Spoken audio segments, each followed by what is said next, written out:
Sorry, forgive me for being late, but there's no way in hell I was going to find this place. That's part of the problem. Yeah, we get these lovely stage and these beautiful areas. Hello, testing. Yeah. So is this something people Testing. know about, or they announce it? They announce it. It's better. You only see us. So the video they only for us. If you just it's probably gonna get started. Oh my God! Don't scare me. Yeah. I'm embarrassed. They only see us in the videos. They think Should we wait? Maybe like 10 minutes or something? Magic. It's going to grab some people. How this works is live streamed as well. So use it for content. Let me help behind a little bit and then come back in like 10 minutes. Let me help behind What? Is there a link to live stream? Yes, it's just it's live streamed on the auction website. Yeah. So I can send you that. Hey, Assalamualaikum, inshallah. I know, this is more important, right? No, and I can like come back in 10 minutes. Like, they're gonna see, there you go.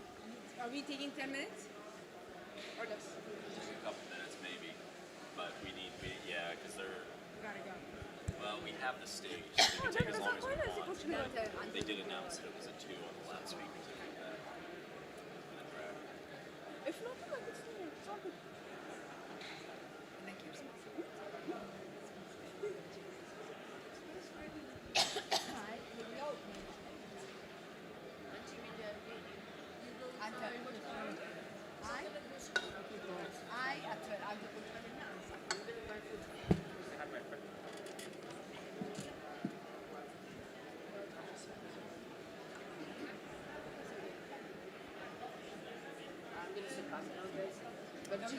No, I know, but أنت مفرقة من جهتك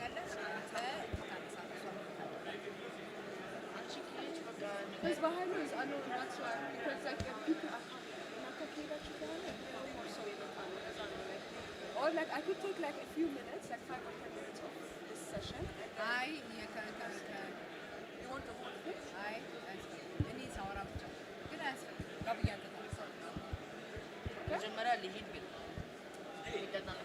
Okay. Sorry. I'll not tell you. Good. How are you?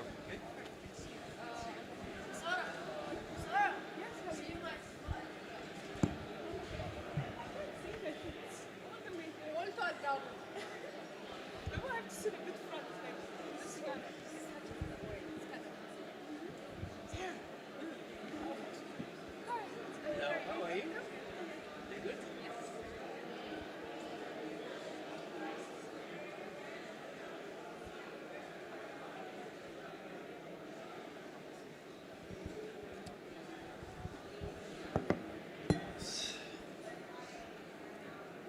So, how's it going? It's going. Yeah. It's really, this year is, you didn't come, were you here last year? You weren't here last year, right? Yeah, the buzz this year is like way more. And the fact that we have the booth over there, because we were hidden here, and this was it. Which is it's beautiful. It's a great setup. But but you have to invite people, basically, private couplings. The booth over there is flooded. It's like, coming through these coffees, it's a once in a lifetime experience. Right? So I think it's doing. So where do I? That's the one. It'll load. Let's see. So I can actually see the live here.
someone came looking for you. I don't like, he didn't give me his name. Look, he was in your car 8 years ago. American. Okay, yeah. It's like I've met them when they just had their first harvest and stuff like that. Rachel, Adam here, I was like, they just left. They just left right now. Yeah. Okay. Are we good? Okay. Make sure you focus on me.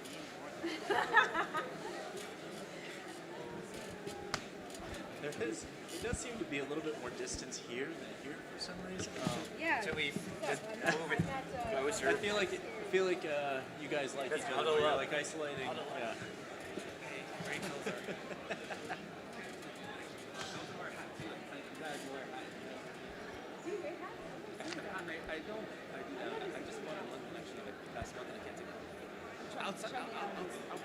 Outside of like Yeah, I appreciate you.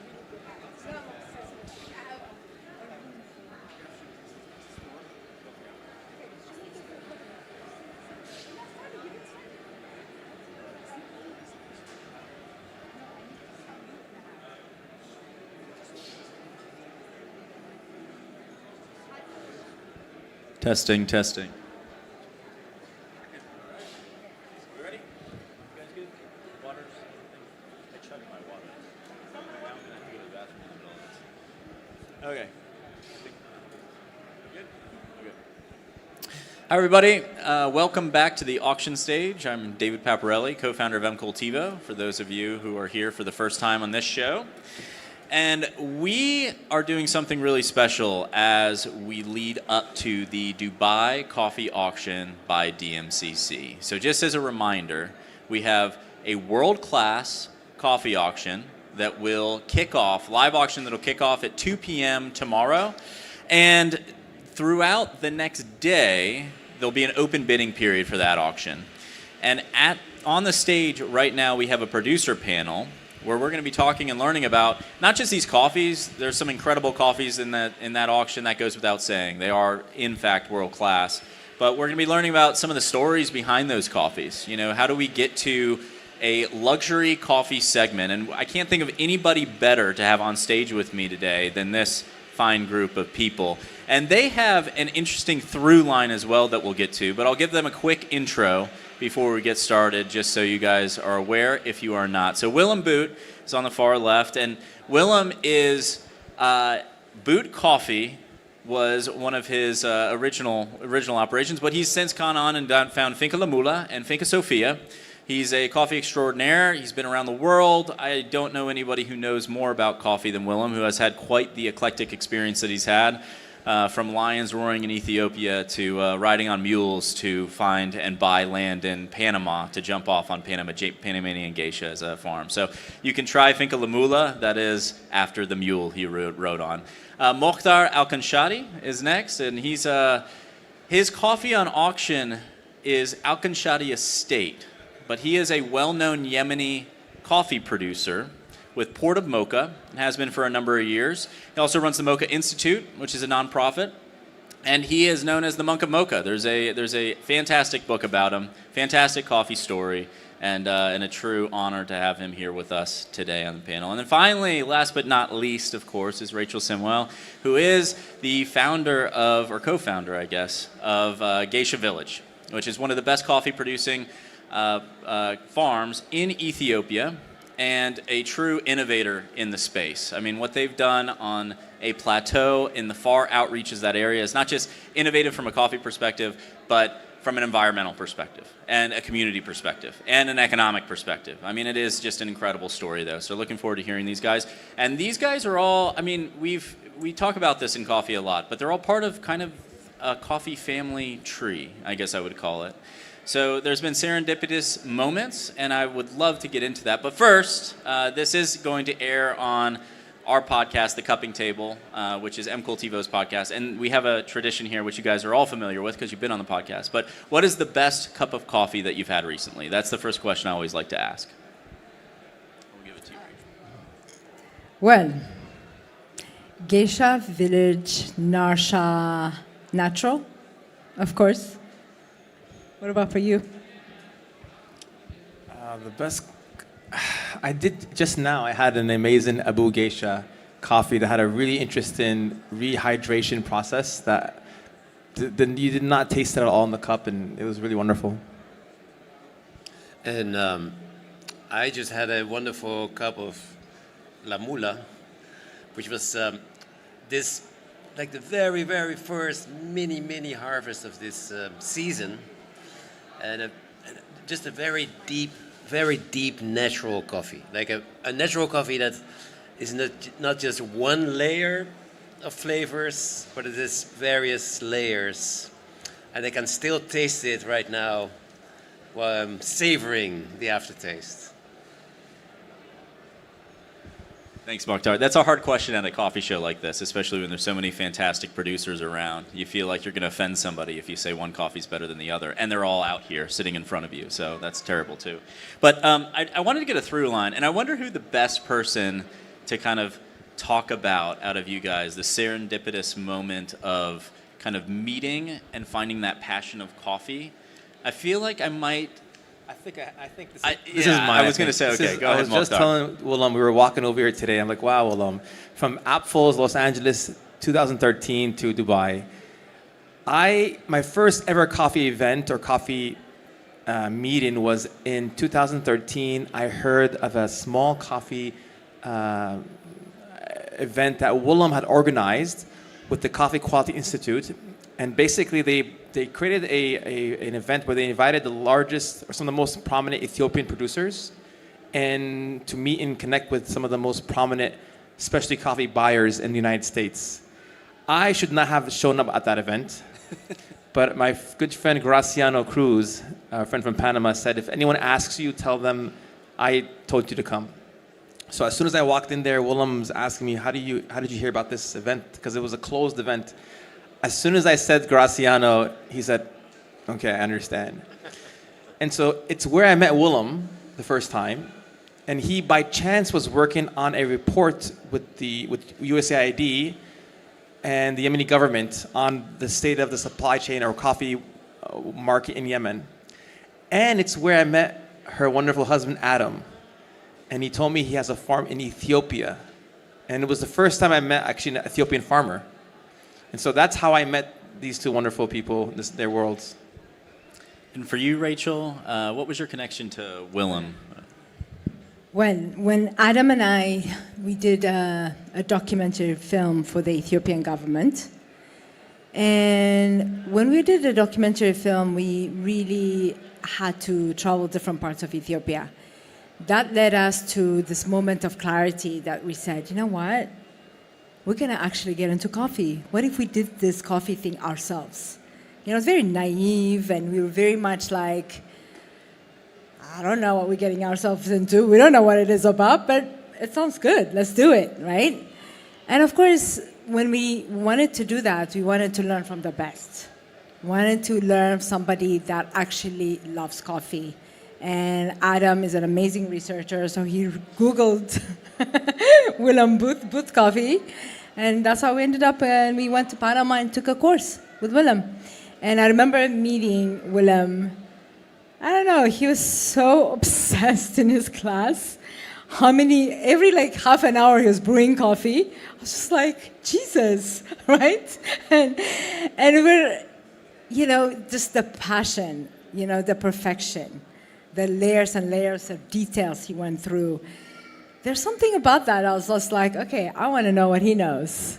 And this is kind of cool. And not to mention, he did it with ease and excitement. And he was very much about sharing his knowledge in the best possible way.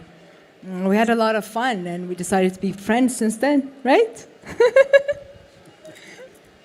Well, and I'll pass the microphone to Willem, if you would. Yeah, Willem, I think, Rachel, when we first, I don't know if you know this, Willem, but when we were having a discussion about this before, I think you mentioned that Willem kicked your butt in that first coffee class. And I think this is such an interesting group because we've discussed these kind of how do you create moments of serendipity. Like they do tend to happen, but there is a level of kind of creation there, and then the stickiness of kind of being a mentor to the fine next generation of coffee producers. I'd be interested in kind of your philosophy there, a little bit of how do you do you choose people intentionally? Do you fall into these relationships in this way? What is the secret of creating these moments of serendipity and then being such a fantastic mentor over, years? I think I'm not super easy to work with necessarily, right? Because I try to look critically at this pivotal question whether or not the person, and I did this with Mokhtar and also with Rachel and with Adam, whether they're truly committed to this journey that they are going to start wandering into. And it's a very interesting story that in the case of Mokhtar, when I first met Mokhtar, I asked him something like, what coffee did you drink this morning? And he told me, I don't drink any coffee. And he was literally ready to hand me a check to start this consultation program. And I said, you don't drink any coffee, and you're planning to start a coffee importing trading business, and you don't drink any coffee. Then I just cannot help you because the only person that can help you, that's yourself, and you have to start drinking coffee. So why don't you just start drinking coffee, and then we talk again? And a month later, he came back and had started drinking coffee. He was at the crossroads of going from first not really embracing it to starting to really enjoy it. And that's when we started working. And that was not the only time that I gave him a hard time, but and then Rachel said, I kicked her butt. When you visit La Mula, there's a trail that leads up to La Mula, which is steep. And the only way to go up that trail is to go at one steady pace. And that can really take the breath out of your body quite a bit. But it's so beautiful when you arrive there because it's a breathtaking view. And so losing your breath over it is more than worth the effort, I think. So the secret is just be tough on them. Just beat up on your mentees a little bit. They like to be tortured, and just find the ones that'll hang out with you. I do like that a lot. So before I do want to get into luxury coffee. I do want to get the coffees that you guys produced. I want to talk about that. But I'd be remiss if I didn't take the opportunity to talk through this kind of simple question that I feel like has been brought up as a through line in all of our conversations as we've talked over the last couple of years, which is this question around the origins of coffee and where it came from. And we have this opportunity to talk about the Yemeni side of it, the Ethiopian side of it, and then the Willem Boot side of it, which was a lifelong pursuit for you, Willem. And I might kick it to you to just tee us off because you already have the microphone. But talk about kind of the relationship with these two and kind of the origins of coffee. Where did coffee kind of originally come from? What have you found out? And what is still a myth out there? Well, that's a huge question. For me, the journey into becoming a producer started really in 2004 when I tasted for the first time Esmeralda, Geisha, and the work that the Petersons started doing then already inspired me to the level to try to do this myself, right? And that's why I'm here now.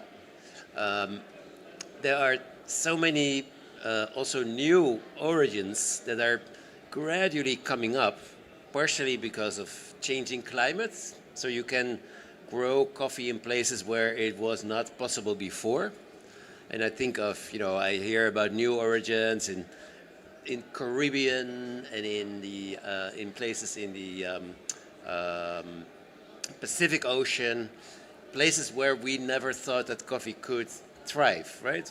And so that's very exciting, I think. I would also say that if I look at a country like Panama, where, that's my second motherland, in Panama there are origins that have not been tried out yet.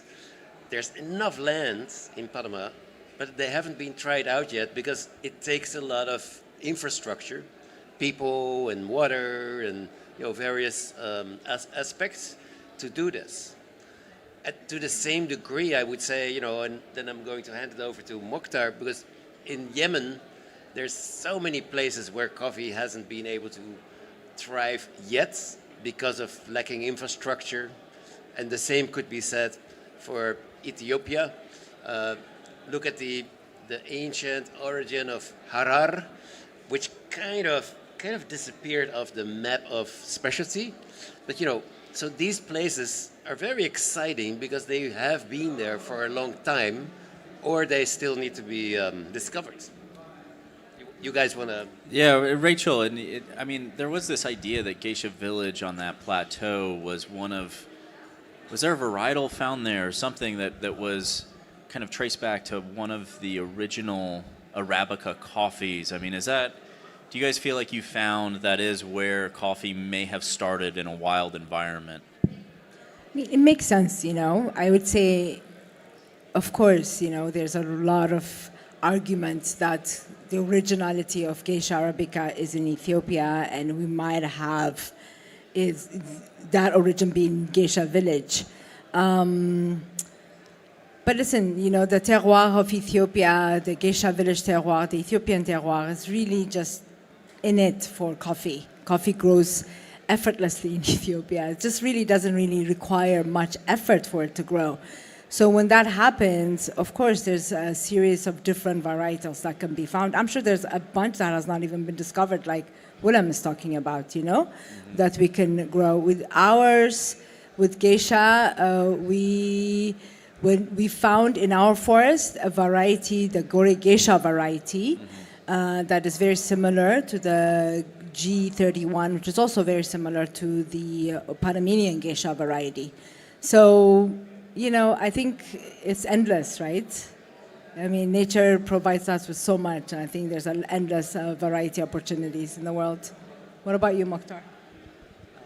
To Willem's point, in my initial interest in coffee, I didn't drink coffee. Are you defending yourself? I was more into the history of coffee, and I thought coffee. I knew a little bit about the history of coffee in Yemen and the Sufi tradition and the way coffee was brought as a spiritual beverage. And when I met with Willem, one of the first things I had to do was take the Q course and go through this entire process of learn how to taste coffee, understand it scientifically. And so scientifically, the World Coffee Research Program and a few others have identified the origins of coffee Arabica in the eastern Afro-Monte region, which is northwest Yemen, Ethiopia, South Sudan. I'm probably the only Yemeni who thinks coffee as a plant began in Ethiopia. Sorry to any of my Yemeni friends here, don't hurt me. I think there's so much similarities, so much history between the two countries. The Aksumite Empire ruled deep into Yemen, and just the Amharic language. In Sana'a, the capital, we had a cathedral that was there in the old Sana'a.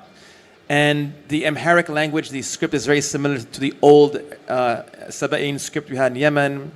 There's also a difference of opinion where the Queen of Sheba comes from between the two. And so I always feel like the birthplace of coffee is Ethiopia as a plant.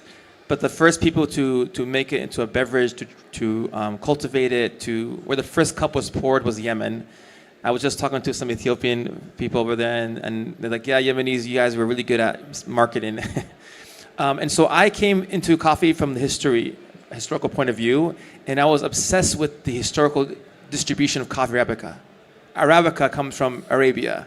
So these varietals that came out by the Dutch VOC company and spread to Java, and then also to Bourbon, and from there we have most of the world's coffee production, these two varieties. And I was speaking to a professor in the University of Sana'a, incredible coffee geneticist named Dr. Amin al-Hakimi, who is a wealth of knowledge on this subject. And I asked him, how many varieties are in Yemen? Cultivars, landraces. He goes, well, Mokhtar, if you close your eyes and you put your hand in Yemen on a land and pull out something, it's going to be a different variety. So to your point, unfortunately, Yemen currently, because of the current political situation, there isn't not enough resources put into research and development. I hope one day to be able to help fund a proper research center, a master's program at the University of Sana'a, so we can understand this, because I think Yemen has really unique varieties, and to Willem's point, there are so many different regions across Yemen that could potentially grow coffee if there was adequate water resources and irrigation invested there. Yeah, I've had that conversation with multiple different coffee producers, and kind of the scientific, well, Jay is in the audience here. He'll tell you about varietal research as well. But it's this idea that there's so much work to be done on mapping coffee, where it came from, varietal research, genetic research, trying to figure out what can we do next? What is the appropriate coffee to grow in these different origins? And I mean, it's amazing that what you guys have done, the serendipity of meeting each other, but then the serendipity of being able to grow coffee the way that you have, because the coffees are incredible. I do want to talk about the luxury lot segment briefly, just because we would need to, we'd need a much longer time period to get into all elements of this. But one thing that seems to be coming up as a theme, especially with this group, but in the auction category in general, is what good does this really do, right? This luxury lot segment, this idea that coffees can be almost even beyond specialty, a part of specialty, but at this kind of next level of area. And what good does that do for the environment, for the ecosystem, for the people of the country? I mean, shouldn't we all be focused on, more sustainable initiatives in that and not growing the best coffee?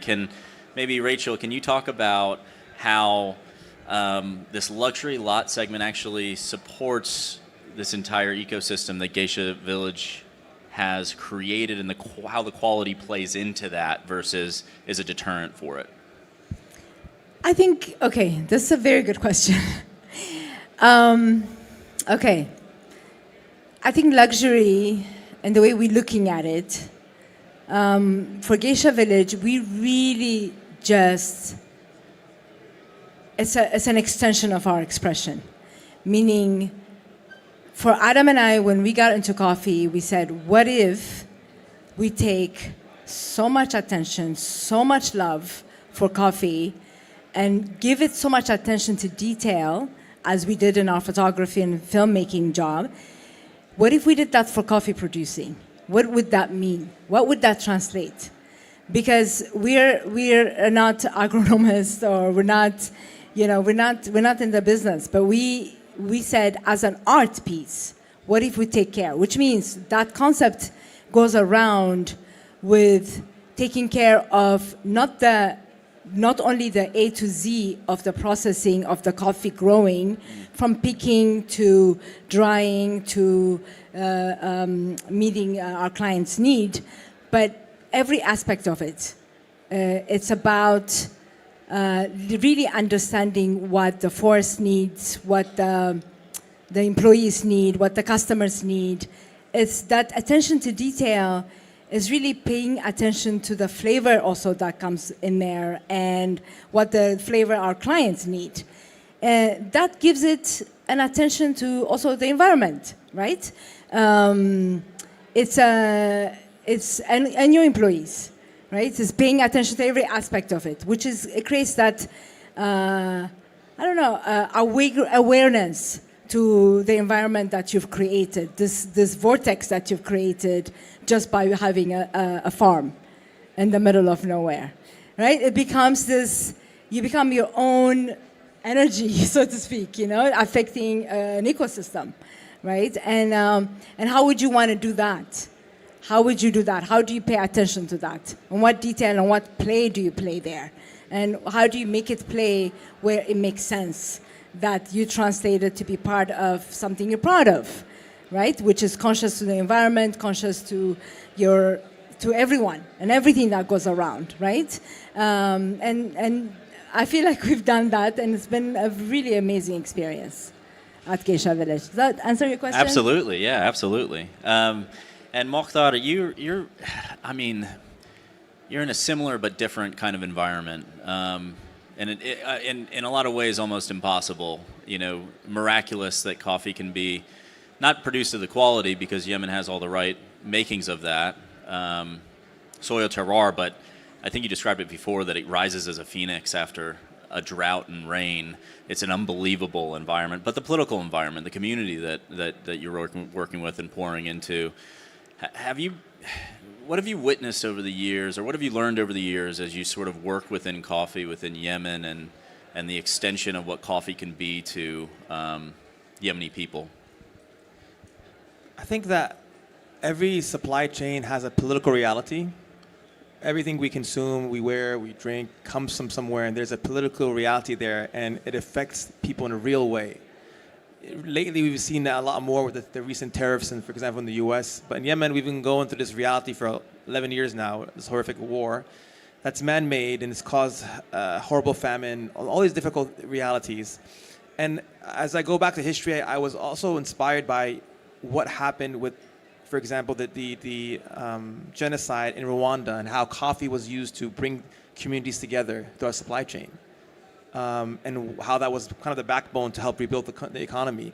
And then also in Panama, after the Soviet Union collapsed, there wasn't any, the U.S. subsidies of prices, for coffee prices stopped coming to Latin America. And so there was a huge international coffee price problem happening. And I was really inspired what the Panamanian farmers did. They got together, formed the Specialty Coffee Association of Panama, decided to bring on a consultant who told them the best way to raise your price is to do a competition. Best of Panama auction. It was born from that. And through that competition, the geisha variety was discovered. And that crazy, the price jumped from like $1.60, I think, a pound, to $2.60 to $300 later, and to now we have prices that are in the thousands. Arguably, I wouldn't be here today if it wasn't for that auction. And so similarly, I think these kind of auctions play an important role because they're able to create a powerful story for consumers, and it enables a country or a group of countries to submit their best lots and push forward something that's wonderful. And it creates really a window to the world. And so I think auctions can have a real impact that way. And Willem, what characteristics of this level of coffee? I mean, first off, did you ever imagine when you were starting your farm in Panama that coffee would be where it is today, this kind of modern coffee movement? Did you have a vision for that with Finca La Mula, with Finca Sofia? And an extension onto that, and I'll ask you again because I don't want to pummel you with questions, but what kind of, people talk about the Panamanian coffee experience and luxury as kind of the staple. It's sort of, what are the characteristics of Panama that define that movement? Because quality I feel like can only be one tenet, right? It takes so much more than that. When I started on this journey of, I think it's on. I think you got it. Yeah. When I started on this journey as a producer, and when it came to the very first beans coming from those trees, from the cherries, I was terrified because I thought, what if the coffee just doesn't taste good, and obviously it was way much better than I had thought.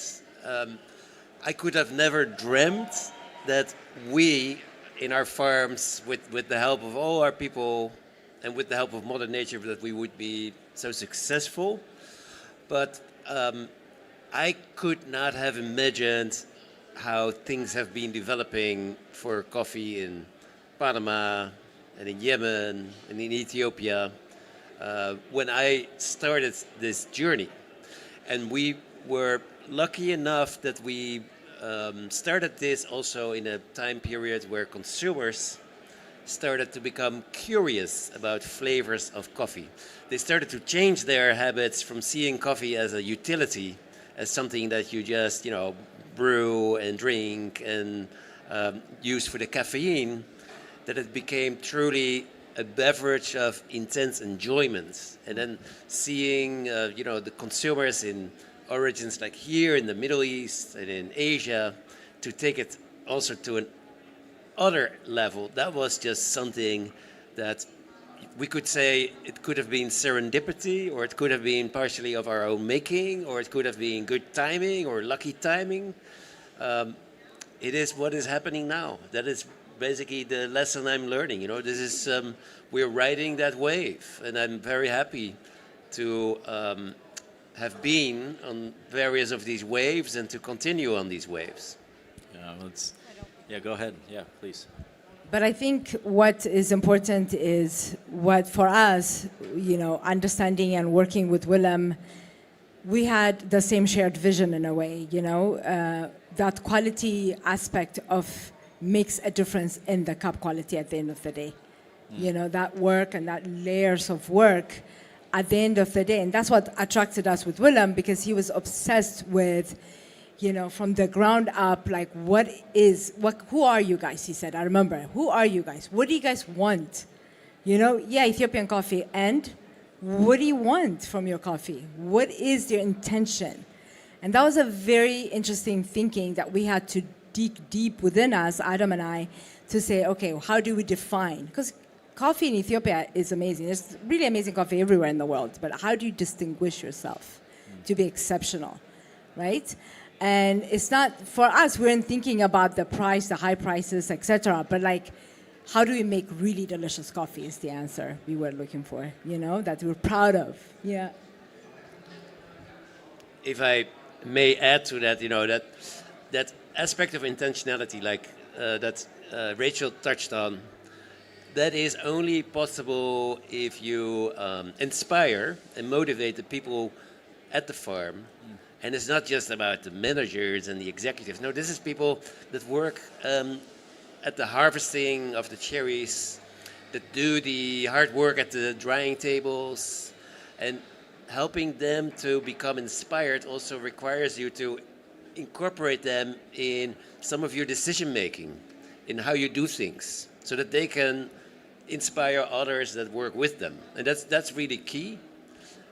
And another element that I feel is key is that you dare to embrace different solutions, different technologies, like the design of the drying beds. You know, that's seems to be very basic, but the materials of those drying beds are so key, because that's where the cherries or the parchment beans are going to their next phase in their evolution. And thinking about, not only about inspiring the people, but also how to find specific solutions for common problems, that helps you to create something different as an end result. Yeah, I think it's interesting at events like this. You think about what it takes to have a coffee community or put this together, what it takes to have a team. I mean, you talk about from a team perspective, you need great leaders, you need shared vision, you need these amazing aspects to come together. And in coffee, it's even more amazing because you don't just need that, but you have to physically deliver something. It's not a dream, it's not software, coffee has to show up and be on a table and mixed with hot water and be brewed and taste phenomenal. And you guys do a good job with that, but it has to extend out to this community, extend to these other businesses. And I love what you said there about shared vision, Rachel, and how you brought it home to the team there, Willem. I do want to talk about these auction lots and what that shared vision has gone into to produce these. Maybe Mokhtar, you can kick us off. I know you've done something slightly for this Dubai coffee auction. You've done something slightly more innovative maybe than you've done in years past with carbonic maceration and slow dry method.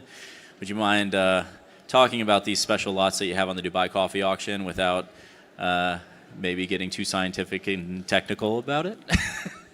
Yeah, I was actually very nervous, and Willem knows because the first rounds that he tasted, the thing with when you ferment or do some more developed process techniques, you know, for those who don't know coffee, they're cherries, and essentially they're dry, or you go through a wash process. But there's other techniques that can manipulate the coffee and bring out certain flavors in the way you elongate the drying period, or you ferment or put the coffees in a non-oxygen environment. And I think a lot of people in the coffee world, unfortunately, there's a big gap between science and coffee, and we have a lot of coffee bro science. And so these techniques, it's still kind of an early wild west of learning about these process techniques. A lot of times they become too fermented, and for me, it's always a thing you have to be very careful about. So I was I'm pretty sure I was one of the last people to submit, because I had to go through one process where I had to send these samples to 3 different countries to get like triple verified and make sure the coffees weren't too overpowering. But Yemen is a country that's very interesting to me because we have some of the oldest coffee cultivation and techniques in drying process. And I wanted to do something a bit different. You know, I consider myself a third culture kid. You know, I grew up in the US, but I'm also from Yemen. and I wanted to make a coffee that was similar to me, where I tried to blend both of these worlds. And so taking the ancient traditional way of doing things, there's a difference actually between ancestry and tradition. You know, ancestry is doing things the exact way that people did. But I think if our people lived now from 200 years ago, they would probably use electrical equipment. So how do you blend between these two things to produce something that's unique? And so I still have a lot to learn in this world. But potentially what I wanted to do essentially is I wanted to take these coffees and try to push their limits in fruit flavors, have something that was very advanced, you know, and something very different. Yemen, obviously, we have a beautiful description of chocolate, aka mocha, in a lot of Yemen coffees. That beautiful dried fruit with chocolate, very creamy body, mouthfeel. And I wanted to still have some of that, but with some lingering sweetness from the process techniques. And so these processes, you know, you try, and it's hard for a lot of farmers to do this because you're going to mess up a lot more often than you succeed. And for me, because it's a small farm and I have other income, I could take the hit of maybe these coffees or some coffees don't taste that well. I always tell a lot of producers who are interested in fermentation, just slow down because it's very risky. A lot of, unfortunately, roasters promote this and push farmers to do this, and then they don't buy the coffees when they don't cup that well. And so that's kind of my philosophy. I wanted to do something that was different than a normal Yemen coffee and have something that blended some of the Yemen natural flavors in the terroir, the way it tastes, with something more interesting. Yeah, and I two questions again for you, Willem, to overload you. But you cut through Mokhtar's coffees originally. It would be, you take a classic approach to Finca Mula and Finca Sofia. Respect for the heritage, the processing method, keep the coffees very clean. They're spectacular in themselves. Talk about how that kind of informs cupping of coffees like Mokhtar's coffees and how that's informed the lots that you put on auction today. So upon arriving today, I cupped all the entries for this second auction, the second M-Cultivo DMCC auction. And I of course with piqued interest, I cupped the coffees from Mokhtar and from Gesha Village and our own coffees, and from La Mula and Sofia. And you know, there's to some degree there's a common line there. The La Mula, I was happy to taste that it had still those flavors that were talking to me a few months ago before we selected this lot for this auction. It's a beautiful lot. It is a bit higher on the natural curing side, the natural curing of the natural flavors. They're very intense. And then I tasted one of Mokhtar's lots, and it has this very beautiful, also rounded, red purple flavor if you put a color on that. And then the Gesha Village lot is very beautiful, very natural coffee, but very clean, and aftertaste that lingers with a kind of a soft perfume. As you can buy them here in Dubai, you have this market where you have these amazing perfumes, and, you know. And then I came to the Sofia lot, which is a dry washed fermentation. So it's a washed coffee. It looks like a washed coffee, but it hardly comes into contact with any water. And as a result of the drying of that coffee, because there's a little bit of honey still on the beans left, and we do this at a high elevation, 1900 meters, you get this inert, very soft fruitiness. So, you know, all of these coffees together, wow, if I would go and live on a deserted island, I would take them all with me and probably live very happily. Yeah. Thank you for that. And Rachel, I'm going to let you speak about Geisha Village, the Geisha Village lot, and kind of the uniqueness of this selection a little bit, this natural process coffee, right? beautiful natural process. We're really, at Geisha Village, we do natural really, really well. We do quite a bit of our washed and honey as well really well, but the natural is really stands out incredibly well just because, and this no other. This auction lot is spectacular. It's lingering flavor. It's the best fruity flavor, floral flavor. It's one of the exceptional coffees that is going to be very exciting to showcase. Amazing. And the last question I have for you guys before we wrap up is, and I do like to end these things this way at times, but I feel like this is particularly relevant with this group on stage. But it's just, what are you looking forward to in coffee in the next, I don't know, 2, 3, maybe 5 years? It's a question I think about every morning. And I think to Willem's point, we're living in very exciting times. Coffee, for the longest time, this level of coffee awareness about varieties and process techniques was usually, coffee baristas or coffee geeks. But now you're starting to see the distribution of this to outside of the coffee world and people in the luxury world in particular. I was in a luxury summit in Oman last month, and there was one of the lots from the Best of Panama that was, I think, $30,000 a kilo. They had brought some of it to Oman and had a special cup-in with some of the royal family members and business elites. And several years ago, I would try to explain to people in the luxury world what our world is, and because I would see what they would do with wine or high-end, perfumes, and I saw this. They were just, we don't understand your world, and so it's nice seeing this connection line. For me, I'm really just to be present at this moment where I am today. It feels very surreal. Like, I don't know, 13 years ago, I jumped into this coffee event with Willem, and now I'm here on stage with two people that I respect and admire, and I've learned so much from the both of them about coffee processing, production, and I think that I'm always most excited when I see coffee friends and how we support each other in this journey. And I think moving forward, as coffee becomes, as our specialty coffee becomes more mainstream, I think that collectively, we're, whatever challenge or opportunity comes at us, I think, having these kind of friendships, our WhatsApp groups, our meetups at these events, it helps us think collectively how we want to move forward.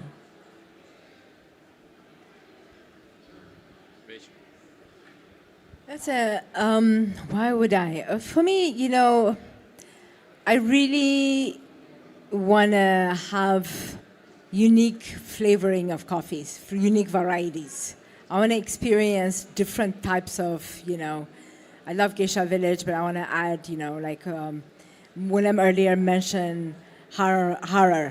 Harar is one of my favorite coffees growing up when I was little. I remember my father would lock, he had a lock in the living room for Harar mocha. And I remember when Harar, it smelled, the blueberries just scent. I remember when I was little, I remember that cupboard. And I really would love to actually revive coffees like Harar back, or something unique to just go on. And, allow this beautiful gift nature gives us to experience more of those kind of stuff is what I'm looking for. I would love to see in the near future, in this lifetime, that coffee producers become more detached of chemicals and more attached to Mother Nature, because you do not need all those chemicals to produce beautiful coffee. You can keep diseases away by embracing what's nowadays called regenerative farming techniques. It requires a mindset reset for everyone, but it will help not only the environment and the health of the workers, but also the health of Mother Planet. And it will create a much better cost structure of the coffee and leave much more profits on the table for the producer. So that's what I hope for. That's well said. Well, thank you guys so much for being a part of this panel. I will say this on the backs of what they just described their coffees as. They are truly incredible. I don't say that lightly. We get to try a lot of incredible coffees. I'm very lucky. It just based on what we do in coffee. We get coffees from all around the world. Putting these coffees on the table is sort of an emotional experience. It was for me. I mean, because it's not just friends in coffee, but it is a master class that you're witnessing from coffee producers in every country, and the amount of effort it takes for one producer to produce one excellent coffee.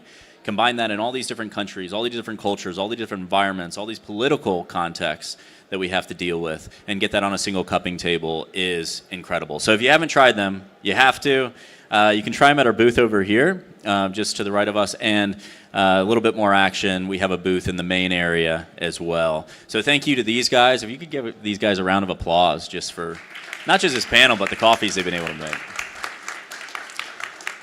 And that will do it. The Dubai Coffee Auction is live. Register and start to bid. We will be on stage tomorrow at 2 o'clock. I'll be playing Auctioneer, which is a lot of fun. And we'll be auctioning off Finca Sofia, Finca La Mula, Alkan Shadi, the 2 lots from Alkan Shadi, and of course, Geisha Village, among many, many others. Thank you, guys.